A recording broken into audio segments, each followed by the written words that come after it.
वापस आ सकता है। आप सभी को आगे बढ़ते हुए अब मैं पारस अस्पताल के नए फैसिलिटी डायरेक्टर विक्रम सिंह जी चौहान का स्वागत करती हूँ और उनसे अनुरोध करती हूँ कि 2 शब्द कहें। आप सभी का पारस अस्पताल में हार्दिक स्वागत है। मैं आप सबका आभार प्रकट करना चाहूँगा कि आप लोग यहाँ पर पधारे। मैं डॉक्टर विक्रम सिंह चौहान, जो अभी जस्ट 15 दिन पुराना ही हूँ उदयपुर में। उदयपुर से मेरा बहुत बड़ा नाता है, ये मेरा ससुराल है। और मैं आप सबको ये, क्योंकि मेरे इनलॉज की जगह है, तो मैं ये कहना चाहूँगा कि पारस हॉस्पिटल कमिटेड है बेस्ट क्वालिटी प्रोवाइड करने के लिए। और मेवाड़ में जैसा कि ये पहला केस डॉक्टर अभिषेक ने किया है, डॉक्टर व्यास ने किया है, और निरंतर हम इसी तरीके की नए नए इक्विपमेंट्स, नए नए कॉम्पिटेंट मैन पावर और आगे हम लाते रहेंगे। और आप सभी को ये अश्योर करता हूँ कि पारस अस्पताल एक प्राइवेट अस्पताल में एक नया स्टैंडर्ड, नया बेंचमार्क क्रिएट करेगा, जो मरीज का बेस्ट इलाज भी करेगा और मरीज के साथ अटेंडेंट का जो एक्सपीरियंस है हम उस पर भी मेहनत करेंगे और अच्छा सा कंफर्टेबल एक एनवायरनमेंट प्रोवाइड करेंगे, जिसमें क्लिनिकल आउटकम तो अच्छा होगा ही, लेकिन मरीज और मरीज के परिवार को कोई तकलीफ ना हो। धन्यवाद।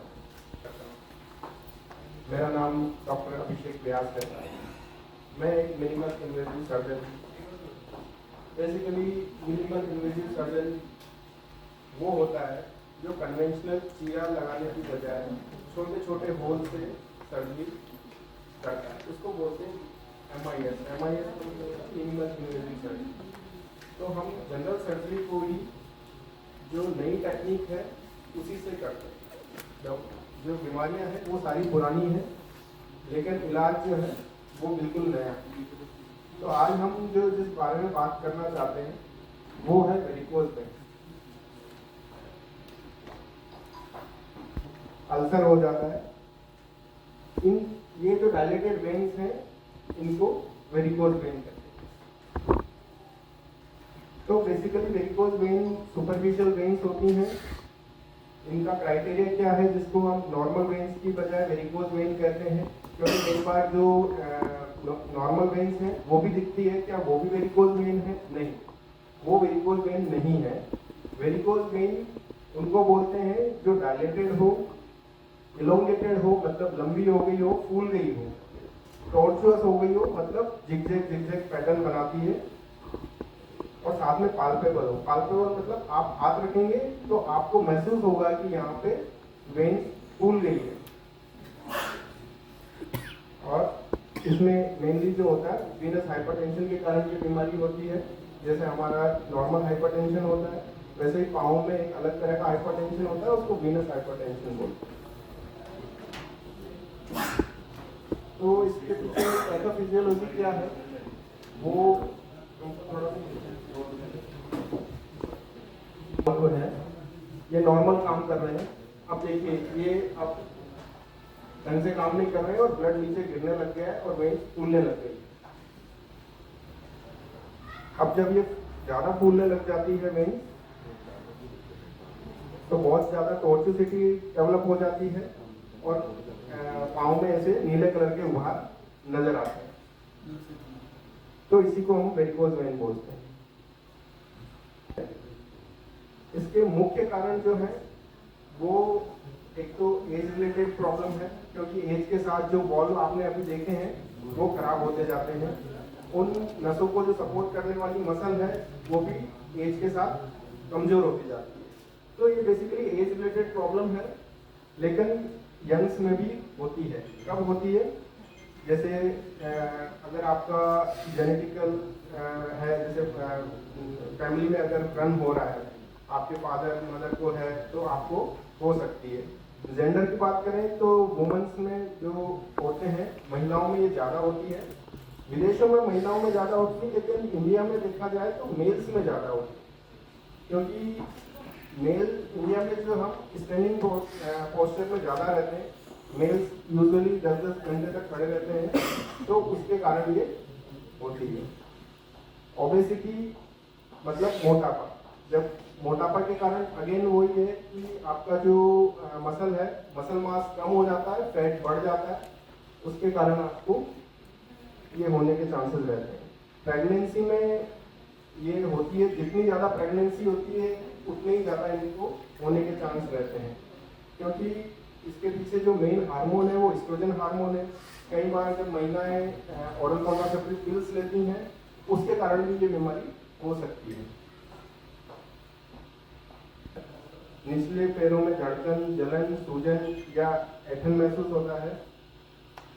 अगर कोई व्यक्ति लंबे समय तक खड़ा रहता है तो उसका दर्द बढ़ जाता है। मतलब पेशेंट आता है, वो बोलेगा कि सर मैं सुबह तो ठीक रहता हूँ जब मैं उठता हूँ, लेकिन शाम होते होते मेरे पाँव भारी होने लग जाते हैं और रात तक दर्द करने लग जाते हैं, थोड़ी थोड़ी सूजन भी आने लगती है।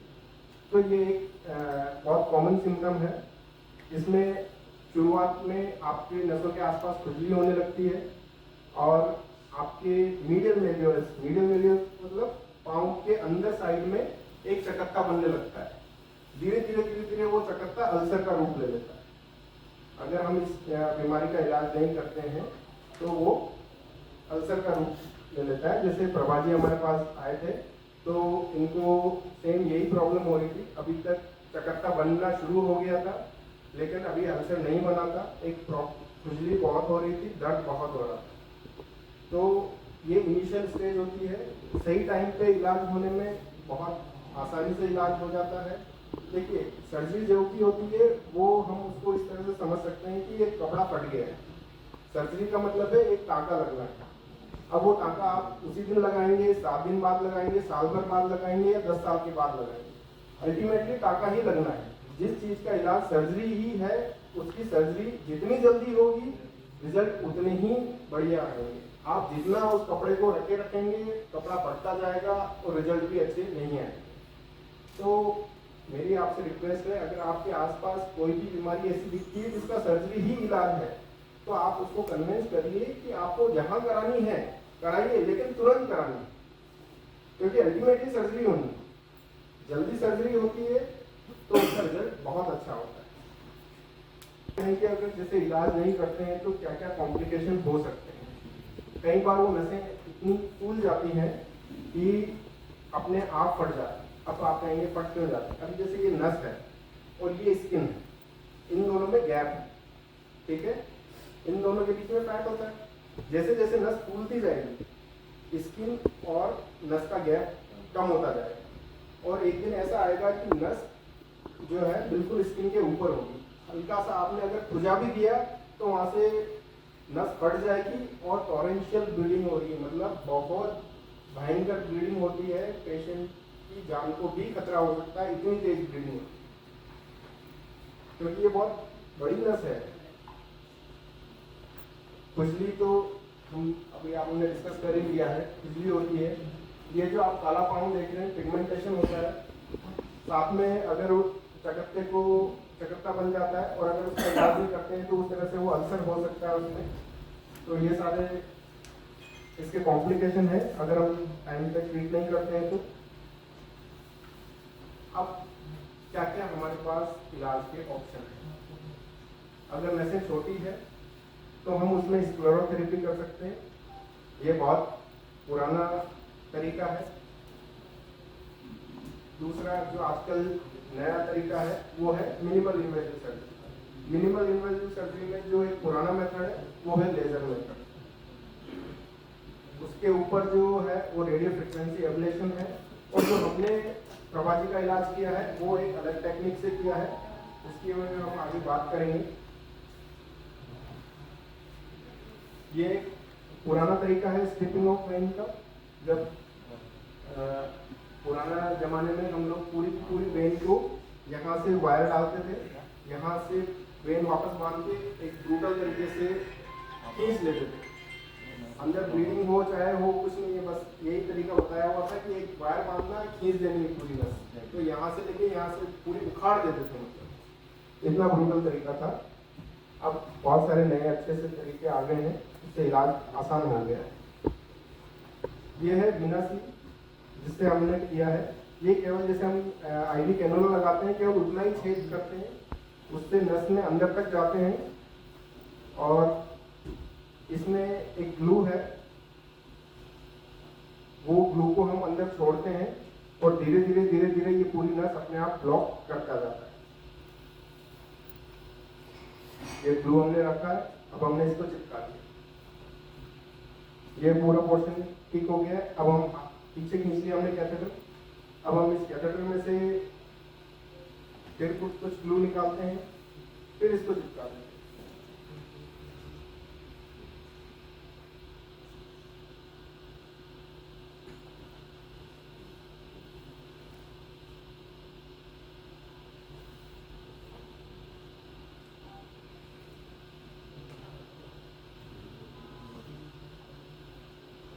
सिंपल सा है, जिसमें हम केवल कैनुला लगाया है हमने, जैसे आईवी कैनुला ड्रिप चढ़ाने के लिए कैनुला लगाते हैं, उतना ही दर्द होता है और उतना ही पंक्चर होता है। केवल उस कैनुला को लगाया है हमने और उसके थ्रू हमने गाइड वायर अंदर डाल के और उसके ऊपर ये कैनुला डाल दिया है। उस कैनुला से हमने खींचते हुए ग्लू लिए डालते हुए आए हैं और पूरी वेन को हमने चिपका दिया।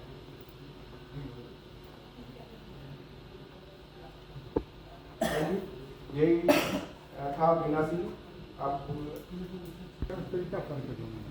सर सियाटिका का पेन और इस पेन में क्या फर्क है? सियाटिका का पेन आपके रीढ़ की हड्डी से आता है, वो जो है आपके रीढ़ की हड्डी में जो गैप है उसके कम होने से वहां से जो नस निकलती है उसमें कंप्रेशन के कारण ये दर्द होता है। तो सियाटिका का दर्द नर्व का दर्द है और ये दर्द वेन का दर्द। ये वेन और नर्व में क्या फर्क है? नर्व जो है वो आपके सेंसेशन लेके जाती है और वेन जो है आपका ब्लड लेके जाती है। तो बेसिकली दोनों दर्द अलग अलग तरह के हैं। और सियाटिका का दर्द सोते सोते भी आपको हो सकता है, जबकि ये आपको दिन के लास्ट में सेकंड हाफ में दर्द होता है, क्योंकि आप जब सुबह उठते हैं तब आप ठीक होते हैं। फिर जब आप थोड़ा बहुत चलते हैं और ब्लड की कूलिंग होती है, वाल्व जब खराब हो जाते हैं, ब्लड की कूलिंग नीचे आपके पाँव में होने लगती है, तब वहाँ जो भारीपन होता है उसके कारण ये दर्द होता है। तो ये वेन्स का दर्द है और सियाटिका नर्व का दर्द। कॉमन लेमैन नहीं समझ सकता। कॉमन लेमैन को तो एक बार आपको फिजिशियन के पास जाना पड़ेगा। अगर आपकी फूली हुई नसें दिख रही है आपको, जैसे मैंने आपको बताया, तो वो फिर आपको वेन्स का दर्द है। अगर आपका पाँव बिल्कुल ठीक है और फिर भी आपको दर्द हो रहा है तो फिर आपका वो सियाटिका का दर्द है। अगर कॉमन लेवल की तरह बात करें तो हम इस तरह से डिफ्रेंशिएट कर सकते हैं। और 2 mm 1 mm की ही नसें होती है तो उनको फ्लेयर्स बोलते हैं। बिना सील जो है वो पहला हमने यूज नहीं कर सकते हैं आप स्किन पे या किसी और जगह पे, लेकिन ये उन्होंने इसको मॉडिफाई करके मेडिकल तरीके से इसको हम अंदर डाल के यूज करते हैं। मेडिकली सेफ है, मतलब फेविक्विक और इसमें क्या फर्क है? तो हम ये कह सकते हैं कि ये मेडिकली सेफ है, सेफ नहीं है। तो दोनों में साइनो एक्राइलिक ही होता है, लेकिन उस पर कैसे काम किया गया है वो कंपनी उनको बताती नहीं है, उनका अपना पैटर्न क्या है, ज़्यादा लेटना या चलना या पाँव इसका मेन कारण जो है वो खड़े रहना। जो लोग ज़्यादा हम पुराने ज़माने में कहते हैं रिक्शा कूलर्स जो होते हैं उनमें सबसे ज़्यादा बीमारियां देखी गई। क्यों? क्योंकि एक तो दिन भर खड़े भी रहते हैं और खड़े खड़े ही मेहनत का काम करते हैं। तो जो दिन भर खड़ा रहता है, इवन मैं सर्जन हूँ, मैं कई बार दिन में 10-10 घंटे खड़ा रहता हूँ, 8-8 घंटे खड़ा रहता हूँ, तो सर्जन्स को भी ये बीमारी बहुत कॉमन तरीके से होती है। और सर्जन यूजुअली अगर आप बात करेंगे तो कुछ सर्जन जो है कंटिन्यूस स्टॉकिंग पहन के रखते हैं, दिन भर स्टॉकिंग पहन के रखते हैं ताकि ये बीमारी हो ही ना। तो स्टॉकिंग पहन के रखें अगर आपका स्टैंडिंग का जॉब है।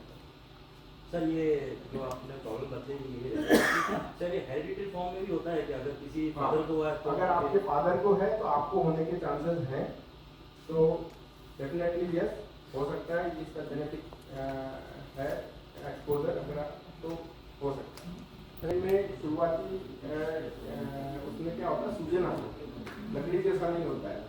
सूजन खुजली, सूजन आ सकती है, खुजली हो सकती है या भारीपन लग सकता है, जलन भी हो सकती है, जलन भी हो सकती है। तो ये तरह के आते हैं। स्टिफ वैसा नहीं होगा कि आपके लकड़ी जैसा पाँव हो गया या कुछ ऐसा नहीं है, सूजन आती है।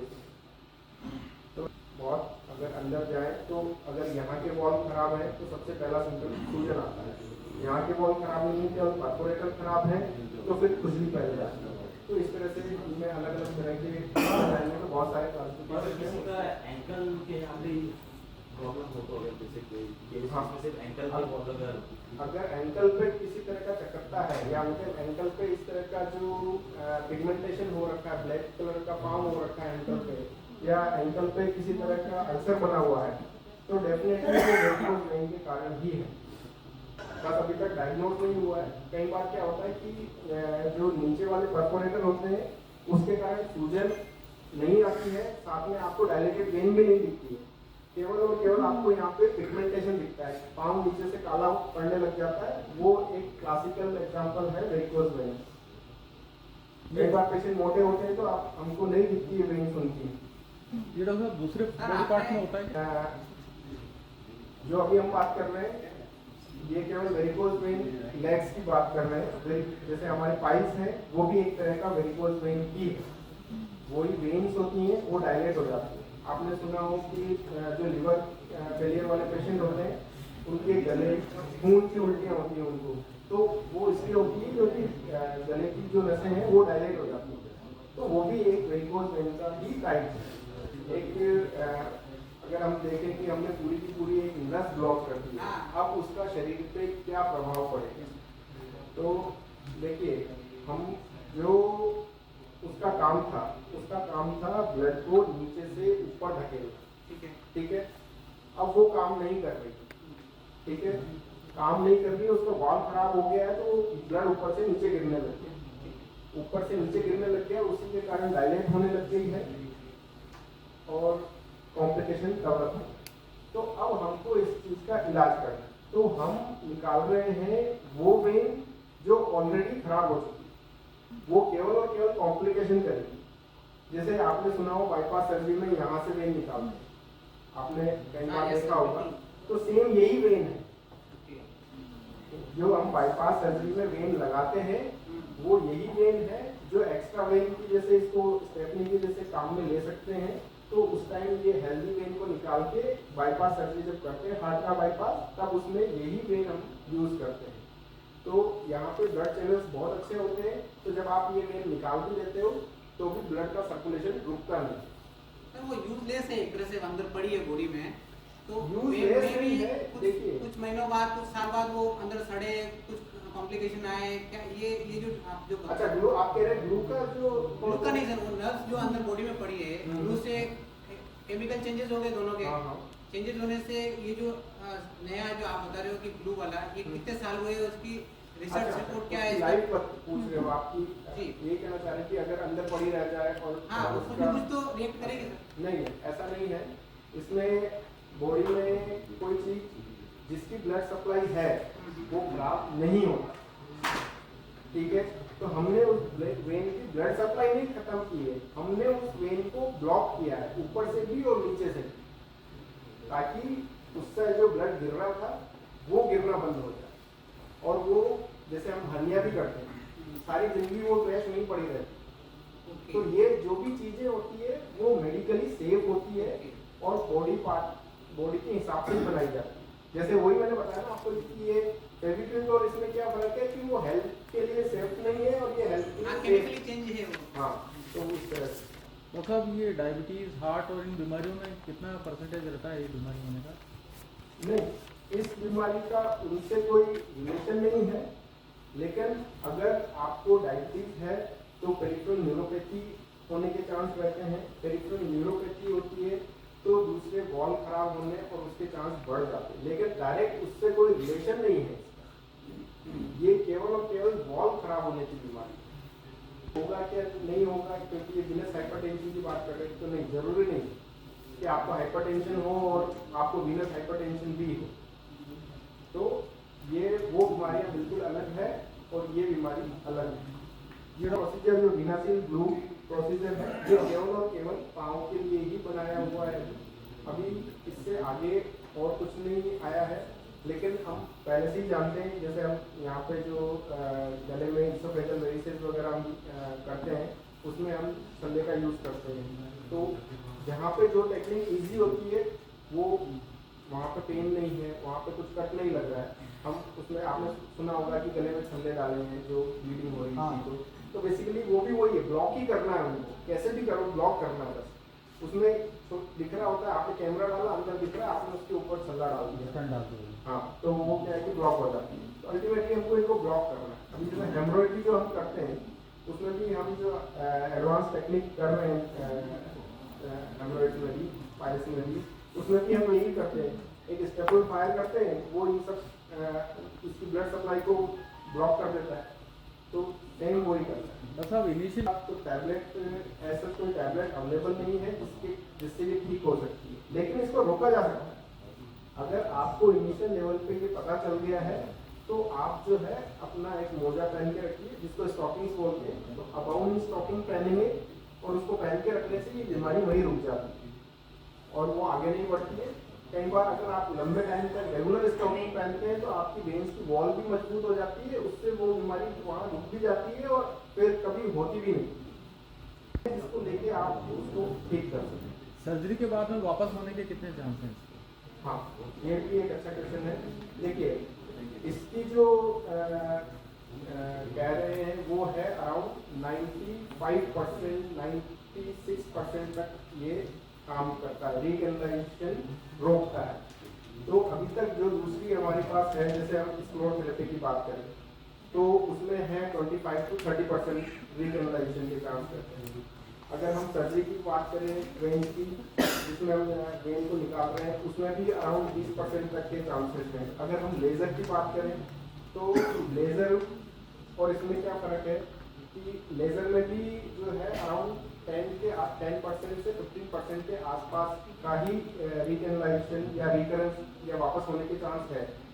लेकिन लेज़र में क्या प्रॉब्लम है, लेज़र का जो टिप होता है, आजकल हम सब जगह जाते हैं कि लेज़र से कर दो, लेज़र से कर दो। लेज़र में क्या प्रॉब्लम है, लेज़र का टिप का टेम्परेचर 800 to 1600 डिग्री तक जाता है। 800 to 1600 डिग्री टेम्परेचर का जब आप लेज़र कहीं पर भी लगाओगे तो वो आसपास की सारी चीज़ें जला देगा। तो लेज़र तो हमने 2015 में ही करना बंद कर दिया। लेज़र तो हमने बिल्कुल बंद कर दिया है क्योंकि लेज़र में जो है टेम्परेचर कंट्रोल नहीं है। अभी जो हम कर रहे थे पहले वो है radio frequency ablation. Radio frequency ablation में भी क्या होता है, हम उसको गर्म करते हैं 120-130 डिग्री सेंटीग्रेड तक की। जैसे हम पानी उबालते हैं तो उसका भी टेम्परेचर सेम 100 डिग्री सेंटीग्रेड होता है, तो उसको बस उससे थोड़ा सा ज़्यादा 120 डिग्री तक करते हैं और उसका कंट्रोल आपको मॉनिटर पर दिखता है रेडियो फ्रिक्वेंसी एब्लेशन में। तो वो लेज़र से बेटर टेक्निक है, ये उससे भी एडवांस है। इसमें कॉस्ट का ये है, 5 ml का ग्लू आता है वो 1 लाख रुपए का आता है। तो 5 ज़्यादा महंगा है। वो ग्लू कितना लग जाए उसके ऊपर है। हाँ, हम देखेंगे तो आधे से लोगों के पास 1 लाख रुपए का मोबाइल होगा। तो हम लोग हेल्थ में पैसा उतना नहीं खर्च कर पा रहे हैं जितना हम अपने लाइफस्टाइल पे कर सर, ये चिरंजीवी में है या नहीं है? RGHS में और इसमें सर चिरंजीवी और RGHS में अभी कोड नहीं जनरेट हुए हैं। अच्छा, और जितने भी केसेस में हैं वो VIP और जो अपने एंटरटेनमेंट इंडस्ट्री के लोग हैं, जैसे हीरोइन हीरो हो गए, उनका इलाज हो रहा है फिलहाल। तो अभी और क्वांटिटी को एक साथ नहीं देख सकते। हमको जिनको क्वालिटी चाहिए हम उनको क्वालिटी के हिसाब से काम देते हैं, और जिनको अगर क्वांटिटी के हिसाब से चाहिए तो हम उस हिसाब से भी काम करते हैं।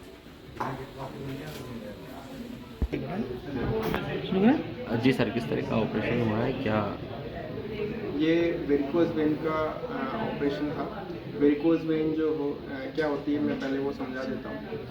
जो पाँव की नसें डायलेट हो जाती है और आपको बाहर से मोटी मोटी फुली नसें दिखती है, उसी को हम वेरिकोज वेन्स कहते हैं।